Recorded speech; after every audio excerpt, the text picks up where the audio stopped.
Hello students, welcome back to statistics by Savita. ಈಗ ಒಂದು passing ಪ್ಯಾಕೇಜನ್ನು ನಾನು ಇಲ್ಲಿ ತೋರಿಸ್ತಾ ಇದ್ದೀನಿ. ಯಾರು ಇವಾಗ ಸ್ಟಡಿ ಮಾಡ್ತಿದ್ದೀರೋ ಅವರಿಗೆ ಈಗ ಏನೇನು ನೀವು ಮಾಡಬೇಕು ಅಂತ ಹೇಳಿಬಿಟ್ಟು, ಈಗ ನಿಮಗೆ ಇನ್ನೂ ಏನಂತಂದರೆ 1 ಮಾರ್ಕ್ 2 ಮಾರ್ಕ್ಸು ಮತ್ತು ಥಿಯರಿನೇ ಅಂದರೆ ಆಗ್ತಾ ಇಲ್ಲ ಅಂತ ಅಂದ್ಕೊಂಡ್ರೆ, ಈಗ ಫಂಕ್ಷನ್ಸು, ಕ್ಯಾರೆಕ್ಟರಿಸ್ಟಿಕ್ಸು, ಲಿಮಿಟೇಷನ್ಸ್ ಅದೆಲ್ಲ ನೆನ್ಪಿಟ್ಕೊಳ್ಳೋಕ್ಕಾಗಿಲ್ಲ ಅಂತಂದರೂ ಕೂಡ ನೀವಿಲ್ಲಿ ಆರಾಮ್ಸೆ ಪಾಸ್ ಆಗ್ಬೋದು. ಈಗ ಪಾಸಿಂಗ್ ಪ್ಯಾಕೇಜ್ ಅಂದಾಗ ಇದು ಏನೇನು ನೀವು ಮಾಡ್ತೀರಾ ಅಂತಂದು, ಯಾಕಂದರೆ ಯಾವುದು ಫಿಕ್ಸ್ಡ್ ಕ್ವಶನ್ಸ್ ಇಲ್ಲಿ ಅಂತ. 1 ಮಾರ್ಕ್ 2 ಮಾರ್ಕ್ಸ್ ಅಂತೂ ನಿಮಗಲ್ಲಿ ಥಿಯರಿ ಮತ್ತು ಪ್ರಾಕ್ಟಿಕಲ್ ಸೇರಿ ಬರುತ್ತೆ. ಸ್ಮಾಲ್ ಫಾರ್ಮುಲಾಸ್ ಬರುತ್ತೆ, ಸ್ಮಾಲ್ ಕ್ವಶನ್ಸ್ ಬರುತ್ತೆ, ಡೆಫಿನಿಷನ್ಸು, 2 ಫಂಕ್ಷನ್ಸು, 2 ಲಿಮಿಟೇಷನ್ಸು, ಈ ಥರ 2 ಮೆಥಡ್ಸು ಈ ಥರ ಬರುತ್ತೆ. ಅದೆಲ್ಲ ನಾನು ಓದಿಲ್ಲ ಅಂತಂದರೆ ಇವಾಗ ನೀವು ಸೆಕ್ಷನ್ ಸಿ ಅಲ್ಲಿ ಹೋಗ್ಬಿಟ್ಟು ಒಂದಿಷ್ಟು ಕ್ವಶನ್ಸನ್ನು ಮಾಡಿದರೂ ಕೂಡ ಅಲ್ಲಿ ಪಾಸ್ ಆಗ್ಬೋದು. ಏನು ಮಾಡ್ತೀರಾ, ಯಾವ್ಯಾವ ಕ್ವಶನ್ನ ನೀವು ಮಾಡ್ತೀರಾ ಅಂತಂದರೆ, ಇಲ್ಲಿ ಫಸ್ಟ್ ಬಂದುಬಿಟ್ಟು ನೀವು ಇದು ಫಿಕ್ಸ್ಡ್ ಕ್ವಶನ್ ಯಾವುದಂತಂದರೆ ಇಲ್ಲಿ 25, 26, 27th ಕ್ವಶನ್ ಏನಿದೆ ಅಲ್ಲ, ಇದು frequency distribution table Tally bar. ಹೌದಾ, ಟ್ಯಾಲಿ ಬಾರು ನಾನು ಒಂದು ವಿಡಿಯೋನ ಅಪ್ಲೋಡ್ ಮಾಡಿದ್ದೀನಿ. ಆ ಟ್ಯಾಲಿ ಬಾರ್ ನೀವು ನೋಡ್ಕೊಂಡ್ಬಿಟ್ರೆ ಅಲ್ಲಿ ಸ್ಮಾಲೆಸ್ಟ್ ಯಾವುದು, ಹೈಯೆಸ್ಟ್ ಯಾವುದು ನೋಡ್ಕೊಂಡ್ಬಿಟ್ಟು, ಅಥವಾ ಅವರು ಅಲ್ಲಿಗೆ ಕೊಟ್ಬಿಟ್ಟಿರ್ತಾರೆ ನಿಮಗೆ ಕ್ಲಾಸ್ ಇಂಟರ್ವಲ್, ಯೂಸಲಿ ಎಕ್ಸಾಮಲ್ಲಿ ಕೊಟ್ಬಿಟ್ಟಿರ್ತಾರೆ. ಇದನ್ನು ನೀವು ಮಾಡಿದಾಗ ಅಲ್ಲಿ 5 ಮಾರ್ಕ್ಸು ಕಂಪ್ಲೀಟಾಗಿ ನಿಮಗೆ ಬಂದುಬಿಡುತ್ತೆ. ಬಟ್ ಕರೆಕ್ಟಾಗಿ ಮಾಡ್ಕೊಳ್ಬೇಕು ನೀವು. ಈಗ 0 to 20, 20 to 40 ಇದ್ದಾಗ 20 ಅಂತ ನಂಬರ್ ಇಲ್ಲಿ ಬಂದಾಗ 20 ನೆಕ್ಸ್ಟಲ್ಲಿ ಅಪ್ಲೋಡ್ ಮಾಡ್ತೀರಾ, ಫಸ್ಟಲ್ಲ. ಅದು ಅಲ್ಲಿ ರಾಂಗ್ ಆಗೋ ಚಾನ್ಸಸ್ ಇದೆ. ಟ್ಯಾಲಿಬಾರು ಕೂಡ ಎಷ್ಟೋ ಸತಿ ರಾಂಗ್ ಆಗೋ ಚಾನ್ಸಸ್ ಇದೆ. ಬಟ್ ನೀವು ಕರೆಕ್ಟಾಗಿ ಮಾಡ್ಕೊಳ್ಬೇಕಲ್ಲಿ. ಓಕೆ, ನಾನು ಅದನ್ನು ವಿಡಿಯೋನ ಅಪ್ಲೋಡ್ ಮಾಡಿದ್ದೀನಿ ನೋಡಿ. ಆ ವಿಡಿಯೋನ ರೆಫರ್ ಮಾಡಿದರೆ ಸಾಕು, ಅಲ್ಲಿ 5 ಮಾರ್ಕ್ಸ್ ನಿಮಗೆ ಫುಲ್ ಕಂಪ್ಲೀಟಾಗಿ ಬಂದುಬಿಡುತ್ತೆ. ಇನ್ನೊಂದು ಬಂದುಬಿಟ್ಟು ಸೆಕೆಂಡ್ ಒನ್ನು, ಇಲ್ಲಿ ಡೇಟಾ ಟೇಬಲ್ಲು, ಬ್ಲ್ಯಾಂಕ್ ಟೇಬಲ್ಲು ನಿಮಗೆ ಫುಲ್ 5 ಮಾರ್ಕ್ಸು. ಅಥವಾ ಇಲ್ಲ ಆರ್ ಡೇಟಾ ಟೇಬಲ್ಲು ನಾನು ತೋರಿಸಿದ್ದೆ ನಿಮಗೆ. ಅಲ್ಲಿ ಈಸಿಯಾಗಿರುವಂಥ ಟೇಬಲ್ಲೇ ಕೊಡೋದು. ಡೇಟಾ ಟೇಬಲ್ ಕೊಟ್ಟರು ಕೂಡ ಯೂಸಲಿ 90% ನಿಮಗೆ ಬ್ಲ್ಯಾಂಕ್ ಟೇಬಲ್ಲೇ ಬರೋದು.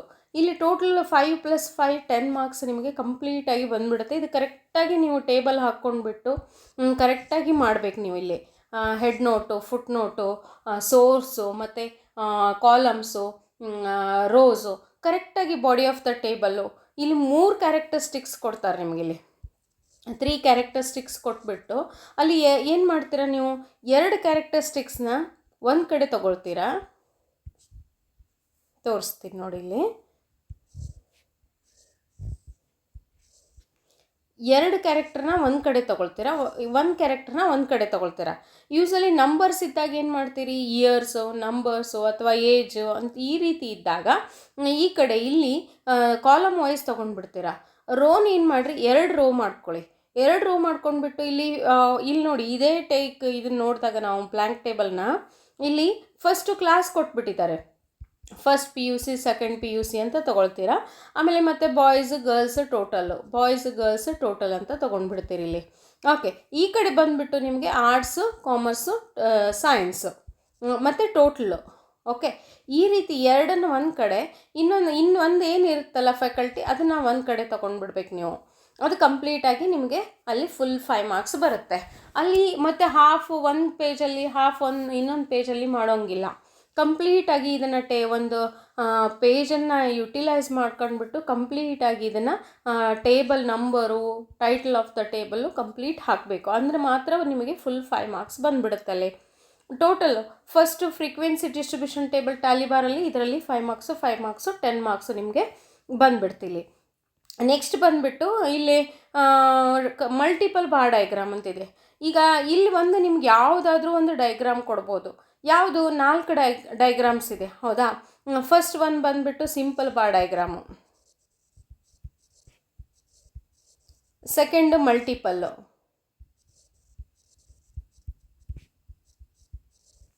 ಆರ್ ನಿಮ್ಗೆ ಇನ್ನೊಂದು ಬಂದುಬಿಟ್ಟು component bar diagram or subdivided bar diagram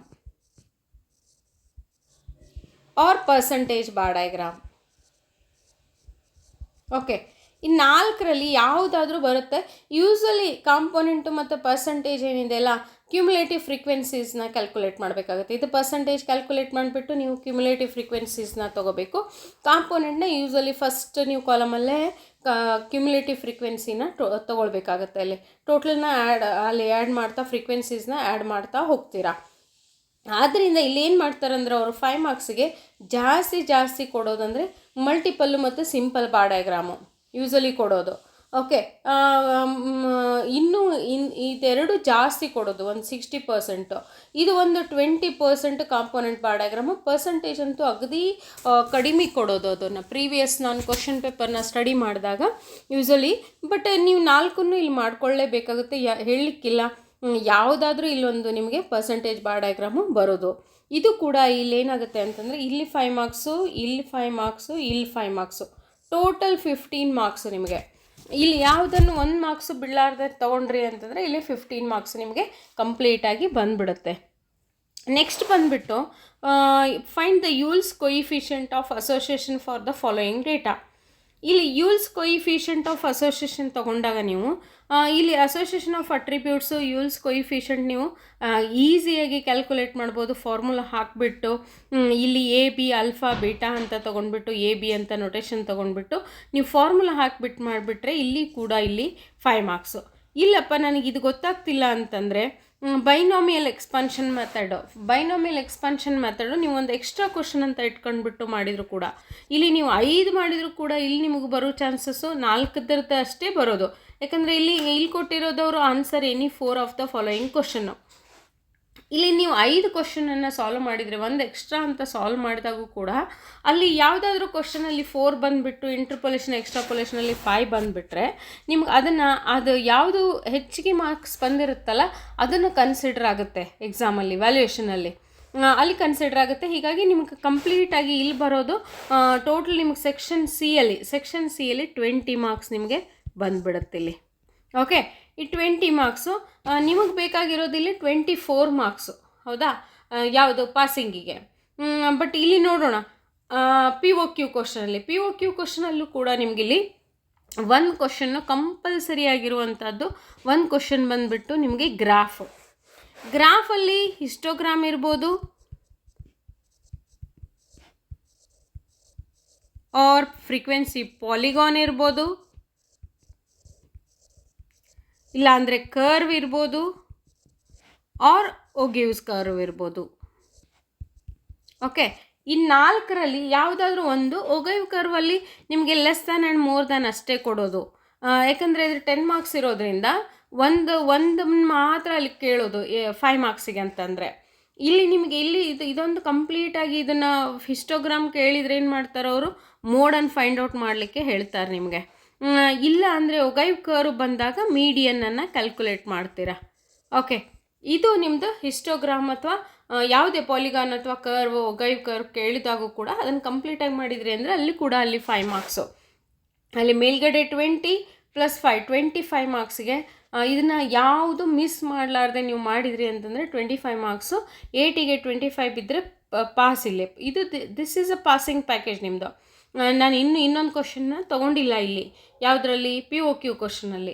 ಈಗ ನೋಡಿ, ಪಿ ಒ ಕ್ಯೂ ಕ್ವಶನಲ್ಲಿ ಯಾವ್ಯಾವುದು ಕಂಪಲ್ಸರಿ ಕ್ವಶನ್ ಅಂತ ನೋಡೋಣ. ಇಲ್ಲಿ ಫಸ್ಟ್ ಬಂದುಬಿಟ್ಟು ನಿಮಗೆ ಹಿಸ್ಟೋಗ್ರಾಮ್ ಅದನ್ನು ಸಾಲ್ವ್ ಮಾಡ್ಕೊಂಡು ಬಿಡ್ತೀರಾ. ಸೆಕೆಂಡು 33 ಕ್ವಶನ್ ನಂಬರ್ 33ಯಲ್ಲಿ ಸೆಂಟ್ರಲ್ ಟೆಂಡೆನ್ಸ್ ಅಂದರೆ ಯೂನಿವೇರಿಯೇಟ್ ಡೇಟಾ ಇರೋದ್ರಿಂದ ಯಾವುದಾದ್ರೂ ಕ್ವಶನ್ ಬರ್ಬೋದು. ಬಟ್ ಒಂದು ಈಸಿಯಾಗಿರುವಂಥ ಕ್ವಶನ್ ಬರುತ್ತೆ ಅಂದ್ಕೊಳ್ಳೋಣ. ಮೀನ್ ಇರ್ಬೋದು, ಮೀಡಿಯನ್ ಇರ್ಬೋದು, ಮೋಡ್ ಇರ್ಬೋದು, ಜಾಮೆಟ್ರಿಕ್ ಮೀನು, ಹಾರ್ಮೋನಿಕ್ ಮೀನು. ಓಕೆ, ದೆನ್ ಮೀನ್ ಡೆವಿಯೇಷನ್ನು ಮತ್ತು ಕ್ವಾರ್ಟೈಲ್ ಡೆವಿಯೇಷನ್ನು ಈಸಿಯಾಗಿರುವಂಥ ರಾ ಡೇಟಾ ಇರುವಂಥ ಕ್ವಶನನ್ನು ಕೂಡ ಅಲ್ಲಿ ಕೇಳ್ಬೋದು ನಿಮಗೆ. ಸ್ಕಿವ್ನೆಸ್ ಅದು ಬಂದುಬಿಟ್ಟು ನಿಮಗೆ ಯೂಸಲಿ 10 ಮಾರ್ಕ್ಸಿಗೆ ಬರೋದು. ಬೋಲೆಸ್ ಸ್ಕಿವ್ನೆಸ್ ಅದೆಲ್ಲ. ದಟ್ಸ್ ವೈ ಇಲ್ಲಿ ಕೇಳೋದು ಮೀನ್ ಮೀಡಿಯನ್ ಮೋಡ್. ಅದನ್ನು ಯೂಸಲಿ ನೀವು ಫಸ್ಟ್ ಯೂನಿಟ್ ಟೆಸ್ಟ್ಗೆ ಮತ್ತು ಮಿಡ್ ಟರ್ಮ್ಗೆ ಆಲ್ಮೋಸ್ಟ್ ಕವರ್ ಮಾಡ್ಕೊಂಡು ಬಿಟ್ಟಿರ್ತೀರ. ಇಲ್ಲಿ ಕೂಡ ಒಂದು ಈಸಿಯಾಗಿರುವಂಥ ಕ್ವಶನನ್ನು ನೀವು ಇಲ್ಲಿ ಯಾವುದೇ ಬಂದರೂ ಸಾಲ್ವ್ ಮಾಡಿದರೆ ಅದು ಕೂಡ ಅಲ್ಲಿ 5 ಮಾರ್ಕ್ಸು. ಟೋಟಲ್ ನಿಮಗೆ ಬಂದುಬಿಟ್ಟು ಇಲ್ಲಿ 30 ಮಾರ್ಕ್ಸ್ ಬಂದುಬಿಡುತ್ತೆ. ಓಕೆ, ನೋಡಿ ಇಲ್ಲಿ ಇದು 20, ಇಲ್ಲಿ 30, ಇದು 5, ಇದು ಎಕ್ಸ್ಟ್ರಾ ಅನ್ಕೊತೀನಿ ಇಲ್ಲಿ 30 ಮಾರ್ಕ್ಸ್. ಆಮೇಲೆ ಇನ್ನೊಂದು ಕ್ವಶನ್ನು, ಅಪ್ಪ ನನಗೆ ಹಾರ್ಮೋನಿಕ್ ಮೀನ್ ಇದು ಯೂನಿವೇರಿಯೇಟ್ ಡೇಟಾ ತುಂಬ ವಾಸ್ಟ್ ಆಗಿದೆ ಅಂದ್ಕೊಂಡ್ರೆ, ಅಂದರೆ ಯಾವುದನ್ನು ಮಾಡಬೇಕು ಯಾವುದನ್ನು ಬಿಡಬೇಕು ಅಂತ ಅಂದ್ಕೊಂಡ್ರೆ ನೀವು ಇನ್ನೊಂದು ಕ್ವಶನ್ ಚಾಯ್ಸಸ್ ಇದೆ ಇಲ್ಲಿ. 34th ಕ್ವಶನಲ್ಲಿ ಯಾವುದಂತಂದರೆ ಬೈ ವೇರಿಯೇಟ್ ಡೇಟಾದಲ್ಲಿ ಇರೋದು ಕೋರಿಲೇಷನ್ನು ಮತ್ತು ರಿಗ್ರೆಷನ್ನು.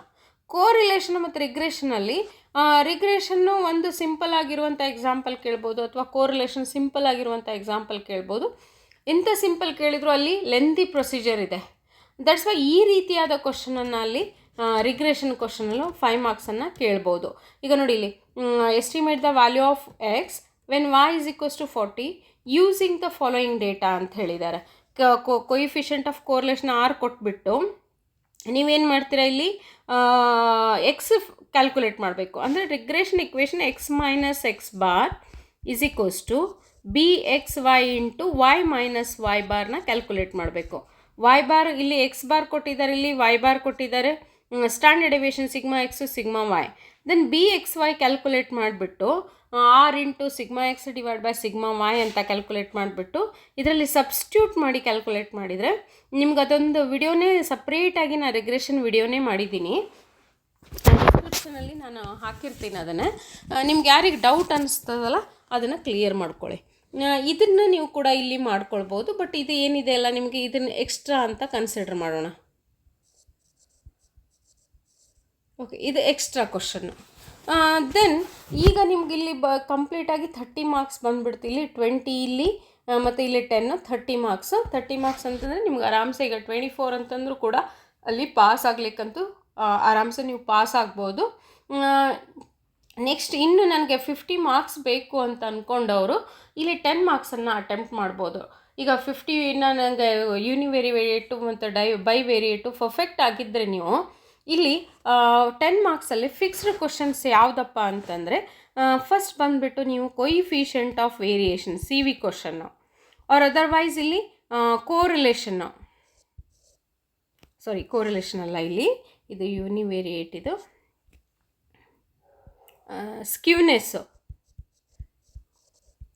ಸ್ಕ್ಯೂನೆಸ್ಸಲ್ಲಿ ಕಾರ್ಲ್ ಪಿಯರ್ಸನ್ಸು ಇರ್ಬೋದು, ಆರ್ ಅದರ್ವೈಸ್ ಬೌಲೇಸ್ ಕೊಯಿಫಿಷಿಯಂಟ್ ಆಫ್ ಸ್ಕ್ಯೂನೆಸ್ಸು ಕೂಡ ಅಲ್ಲಿ ಇರ್ಬೋದು. ಬೌಲೇಸ್ ಕೊಯಿಫಿಷಿಯಂಟ್ ಆಫ್ ಸ್ಕ್ಯೂನೆಸ್ಸು ಇದು ಮೂರಲ್ಲಿ ಯಾವುದಾದ್ರೂ ಒಂದು ಕೇಳ್ಬೋದು ನಿಮಗೆ. CV ಇರ್ಬೋದು, Karl Pearson's coefficient of skewness ಇರ್ಬೋದು, ಅಥವಾ ಬೌಲೇಸ್ ಕೊಯಿಫಿಷಿಯಂಟ್ ಆಫ್ ಸ್ಕ್ಯೂನೆಸ್. ಅಂದರೆ ಕ್ವಾರ್ಟೈಲ್ಸು 3 ಕ್ವಾರ್ಟೈಲ್ಸ್ ಫೈಂಡ್ ಔಟ್ ಮಾಡಿಬಿಟ್ಟು Q1 Q2 Q3 ಕ್ಯಾಲ್ಕುಲೇಟ್ ಮಾಡಿಬಿಟ್ಟು ಸಬ್ಸ್ಟ್ಯೂಟ್ ಮಾಡಿ ನೀವು ಕ್ಯಾಲ್ಕುಲೇಟ್ ಮಾಡ್ತೀರಾ ಬೌಲೇಸ್ ಕೊಯಿಫಿಷಿಯಂಟಲ್ಲಿ. ಕಾರ್ಲ್ ಪಿಯರ್ಸನ್ಸಲ್ಲೂ ಕೂಡ ನೀವು x ಬಾರು ಮತ್ತು ಸಿಗ್ಮಾ ಮತ್ತು ಜೆಡ್ ಕ್ಯಾಲ್ಕುಲೇಟ್ ಮಾಡಿಬಿಟ್ಟು ಸಬ್ಸ್ಟ್ಯೂಟ್ ಮಾಡ್ತೀರಾ ಅಲ್ಲಿ. CV ಕ್ವಶನ್ನು ಈಸಿಯಾಗಿರುವಂಥ ಈ ರೀತಿ ಕ್ವಶನ್ ಕೇಳಿದ್ರಂತೂ ನಿಮಗೆ ತುಂಬಾ ಈಸಿ. ಎಕ್ಸ್ ಮತ್ತು y ಕ್ಯಾಲ್ಕುಲೇಟ್ ಮಾಡಿಬಿಟ್ಟು ಎಕ್ಸ್ ಅಂತ ತೊಗೊಂಡ್ಬಿಟ್ಟು x² ಕ್ಯಾಲ್ಕುಲೇಟ್ ಮಾಡಿ ಸ್ಟ್ಯಾಂಡರ್ಡ್ ಡೆವಿಯೇಷನ್ ಮತ್ತು x ಬಾರ್ ಕ್ಯಾಲ್ಕುಲೇಟ್ ಮಾಡಿ ಲಾಸ್ಟಿಗೆ ಸಬ್ಸ್ಟ್ಯೂಟ್ ಮಾಡ್ತೀರಾ ಅದನ್ನು ಕೊಯಿಫಿಷಿಯಂಟ್ ಆಫ್ ವೇರಿಯೇಷನಲ್ಲಿ. Okay, sigma by x bar × 100 ಅಂತ ತೊಗೊಂಡ್ಬಿಟ್ಟು ಕ್ಯಾಲ್ಕುಲೇಟ್ ಮಾಡ್ತೀರಾ. ಇದು ಕೂಡ ನಾನು ಒಂದು ಪ್ರೀವಿಯಸ್ ವಿಡಿಯೋದಲ್ಲಿ ಅಪ್ಲೋಡ್ ಇದೆ ಇದು. ಓಕೆ, ಇದನ್ನು ನೀವು 3 ಪರ್ಫೆಕ್ಟ್ ಮಾಡ್ಕೊಂಡ್ರಿ ಅಂತಂದರೆ ಇದು 3 ಕೇಳಿಲ್ಲ, ಇದು ಮ್ಯಾಕ್ಸಿಮಮ್ 90% ಇದೇ ಕ್ವಶನ್ಸು ಬರೋದು ಚಾನ್ಸಸ್ ಇದೆ. ಇಲ್ಲಪ್ಪ ಈ ಕ್ವಶನ್ ಬಂದಿಲ್ಲ ಅಂದರೂ ಕೂಡ ಎನಿವೇ ಸ್ಟ್ಯಾಂಡರ್ಡ್ ಡೆವಿಯೇಷನ್ ಕೇಳ್ಬೋದು, ಅಲ್ಲೇ ಮೀನ್ ಡೆವಿಯೇಷನ್ ಕೇಳ್ಬೋದು. Mean deviation from mean deviation from median mode ಅಂತಲೂ ಅಲ್ಲಿ ಕೇಳ್ಬೋದು ಕ್ವಶನನ್ನು. Okay, but for the following data calculate the relation between two variables x and y by using Carl Pearson's method. ಇಲ್ಲಿ ನೋಡಿ second 37th question, ಇದಂತೂ ಇಲ್ಲಿ 10 marks.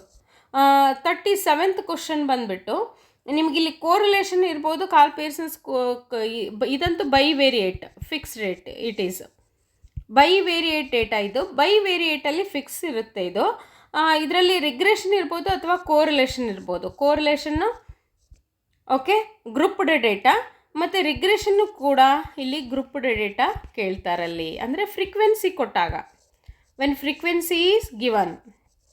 Okay, ಈ type ಆದ ಕ್ವಶನನ್ನು ಅಲ್ಲಿ ಕೇಳ್ಬೋದು. ಆರ್ ಅದರ್ವೈಸ್ ಇಲ್ಲಿ ಇನ್ನೂ ಒಂದು ಕ್ವಶನ್ ಬರುತ್ತೆ. ಇನ್ನೊಂದು ಟೈಪ್ ಅಂತಂದರೆ ಎರಡು ವ್ಯಾಲ್ಯೂಸು ಎಕ್ಸ್ ಮತ್ತು ವೈ ವ್ಯಾಲ್ಯೂಸ್ ಕೊಟ್ಬಿಟ್ಟು two regression equations value x minus x bar is equals to b x y into y minus y bar, ಅಥವಾ y minus y bar is equals to b y x into x minus x bar. ಅಂದರೆ two regression ಇಕ್ವೇಷನ್ನ find out ಮಾಡಲಿಕ್ಕೂ ಅಲ್ಲಿ ಕೇಳ್ಬೋದು ನಿಮ್ಗೆ. ಅದು lengthy procedure ಆಗುತ್ತೆ, 10 ಮಾರ್ಕ್ಸ್ಗೆ ಕರೆಕ್ಟಾಗಿರುವಂಥ question ಅದು ಬರ್ಬೋದು.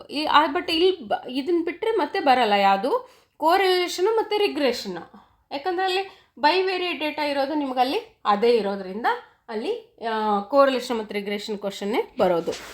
ಅದನ್ನು ಬಿಟ್ಟರೆ ಅಂದರೆ ಇಲ್ಲಿ ಇದು ಕೂಡ 10 ಮಾರ್ಕ್ಸ್ ಕ್ವಶನ್ನು.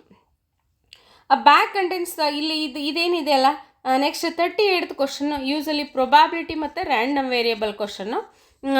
ನೋಡಿ, ನೀವು ಈ ಪ್ರೊಬಾಬಿಲಿಟಿ ರ್ಯಾಂಡಮ್ ವೇರಿಯೇಬಲ್ ಕ್ವಶನ್ ಅಂತೂ ಈಸಿಯಾಗಿರುವಂಥ ಕ್ವಶನ್ನು. ಬಟ್ ನೀವು ಸ್ಟಡಿ ಮಾಡಿದ್ರಿ ಅಂತಂದರೆ, ಯಾಕಂದ್ರೆ ನಂದು 2 ವಿಡಿಯೋಸ್ನ ನಾನು ಅಪ್ಲೋಡ್ ಮಾಡಿದ್ದೀನಿ ಪ್ರೊಬಾಬಿಲಿಟಿ ಬೇಸ್ ಮೇಲೇ.